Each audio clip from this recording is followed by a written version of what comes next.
Here, when you say data open and close the braces, you will get to see all the inbuilt data sets, which are available in various packages. For example, you have Caret here.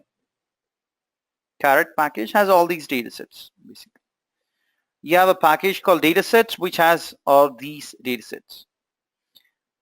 I've personally felt that your R packages are so comprehensive that there is not even a single industry or sector or domain that you cannot find, right, in these data sets. So you have in fact all the industries, all the sectors, all the domains data sets available here, right? ggplot has these packages, so on and so forth. These are the packages which are there on your system now, right? So based on the packages that you install, you'll be able to view all that. Data of empty cars. If you do that, you are now trying to refer to this data set called empty cars. Let me say view. You'll be able to see that. So here we have the data of various vehicles. We have 32 entries, so there'll be 32 cars. Miles per gallon, cylinder, displacement, horsepower, so on and so forth. You have the data for all these variables. If you want to read more about this data set, all you need to do is question mark of empty cars. And you have it here. The data was extracted from the 1974 Motor Trend US magazine, and it comprises fuel consumption and 10 aspects of automobile design and performance of 32 mobiles. And you have this empty cars data, a data frame with 32 observations, and you have the 11 variables. All the data is available here, whether it is automatic or manual 0-1 transmission, so on and so forth. If you attach this data set, from here on, whenever you want to refer to any of these variables within this data set, you can directly refer to those rather than mentioning it as empty cars, dollar miles per gallon, empty cars, dollar cylinder. You can directly refer to that as MPG, cylinder, so on and so forth. There is yet another package called Harold Miscellaneous, HMIS, right? And let me run this HMS. Oh, sorry. It's Harold Miscellaneous. I believe when you load this, all these other functions would get loaded. Let me see for grid. Okay. Lattice. Lattice is checked by default. How about survival? Survival would be there. Yep. How about formula? Yep. ggplot would be there anyways. Alright. So it's only grid package that we need to actually load. Let me call grid and let me put a check mark here. Or would this put a check mark? No, fine. So all these packages need not be installed because those come inbuilt with Harold Miscellaneous. Those are the dependency packages, by the way, when you install. And then you can do a summary of empty cars, which would give you the indication on what is the range, minimum and maximum of each and every variable. Is there a huge difference between mean and median? If you sense that there is a huge difference between mean and median, that means there could be outliers. You get to know about the interquartile range, third quartile minus first quartile, right? And just get an indication on how much data is there. Okay. And instead of this, there is another function when you want to do exploratory data analysis, which is describe of empty cars. If I try to describe, these are all the functions pertaining to exploration. And that is why, once again, going back to our statement, right, that roughly 60% of your time or 60 to 80% of the time would be spent performing exploratory data analysis, and feature engineering.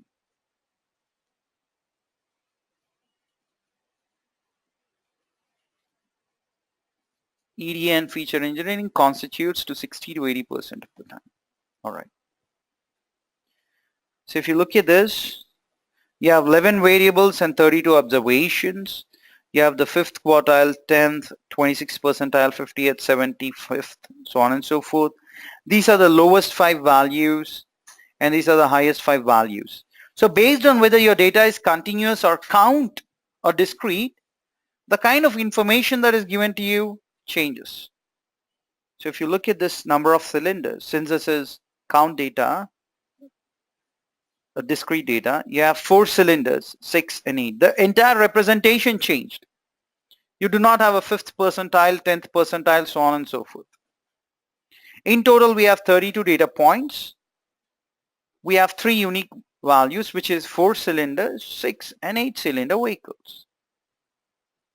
And 11 entries out of 32 are of 4 cylinder vehicles. That means 34% of the entries are 4 cylinder vehicles. 22% are 6 cylinder vehicles and 44% are 8 cylinder vehicles.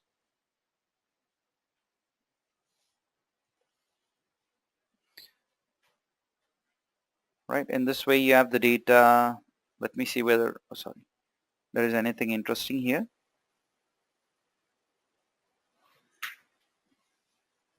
Okay, nothing much that is interesting here, except for this, wherein we have 32 entries. 1, 2, 3, 4, 5, 4, 6 and 8. 1 is appearing 7 times, 2 is appearing 10 times, 3 is appearing 3 times, 4 is appearing 10 times, 6 is appearing once, and 8 is appearing once. And here you have the percentage of frequencies. Okay, now you can do a question mark of any function to get an instant help. Here, similar to our apply functions, you have summarize functions also. If you want to summarize the data, explore the data, okay, and if you want to calculate the average miles per gallon based on cylinders, right, then you can use the summarize function. So let me show you that. I'm going to run this and I'm assigning the output of this function to an object called newcut. There we go. So we have 4 cylinder vehicles, 6 cylinder vehicles and 8 cylinder vehicles, and you have the average miles per gallon. Then you're trying to summarize once again. You're trying to find out quantile for miles per gallon and you want to arrange that based on cylinders. Let me run this. There we go. So you have 4 cylinder, 6 and 8 cylinder vehicle. You have the starting value, the ending value, and you have 25th, 75th and 50th percentiles. In this way you can do summary. Summary would give you what? Minimum value, maximum, first quartile, third quartile, median, so on and so forth. So that's this function all about. So if you run this, there we go. We have the minimum value, the first quartile, median, mean, third quartile, and the maximum value. Okay, and we've already done this. We have attached the dataset. Now, if there are multiple operations that you can perform, if you want to calculate average, you can do that. If you want to calculate the average of weight here, it's average of weight. Just to be cautious, we are trying to add this particular argument which says na.remove equal to true. For variance, also we are giving na.remove equal to true. For standard deviation also it's SD. Unique is all the unique values, right? So in this way you can do that. Aggregate is yet another function which is similar to summarize. So you'll have to remember all these functions, right? We had apply function, we have lapply function, we had sapply function, We have tapply function, right? We have summarize. Now we have aggregate that we are going to discuss. All these functions will help you analyze the data. It will help you slice and dice the data and analyze the data. And these are the functions which are heavily used for your descriptive statistics or descriptive analytics. We have predictive and descriptive. Predictive is building your prediction models. Descriptive is only about describing the data, analyzing the data. Okay. Aggregate. So here we have y tilde x. We are saying data is so much and we are trying to calculate the average, right? So let me run this and show you on how it appears. So we are trying to calculate average of the output, which is miles per gallon, and we are trying to group it by inputs. In your linear regression or any of your regression techniques, we use this function, right? Y tilde x kind of, right? So we are trying to find out average of the output and we are trying to group it based on inputs. So for 4-cylinder vehicle, we have the miles per gallon. For 6-cylinder vehicle, we have the miles per gallon. And we have miles per gallon for 8-cylinder vehicle. So let me run. That's done. So this function would now help you calculate the standard deviation of weight, and it's going to arrange the data based on the number of gears. So let me run this. There we go. So we have 3, 4, and 5 gears, and we have the standard deviation of the weights available here. Now, we have already in the previous tutorials discussed about correlation coefficient matrix.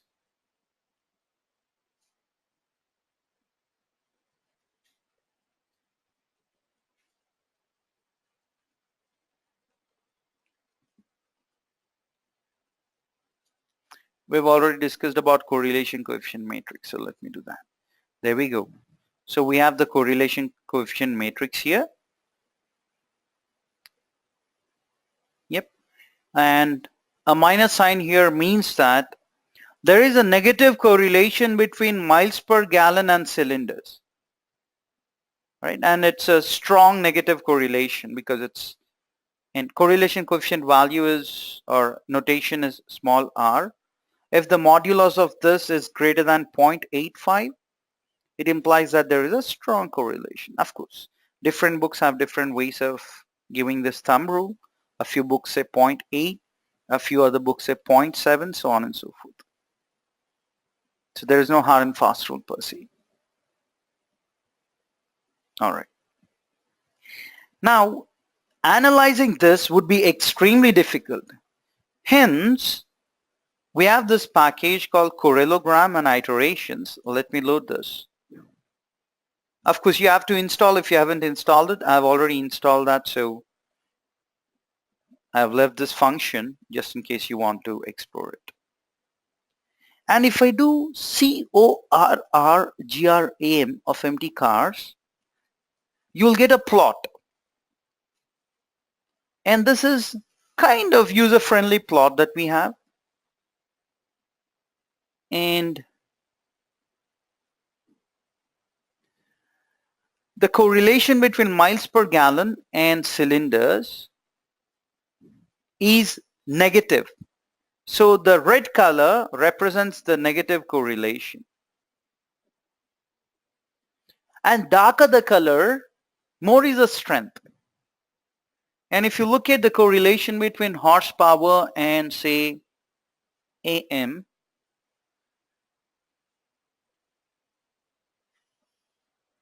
in this way, this is also red, so it's negative, but I get a sense that this is moderately negative, since the color is slightly lighter. And if you look at the correlation between horsepower and gears, it is negative, but it's a weak negative. So if it's red, it is negative correlation. Based on the darkness of the color, we can comment about the strength of the correlation. And when it comes to cylinders and displacement, there is a positive correlation.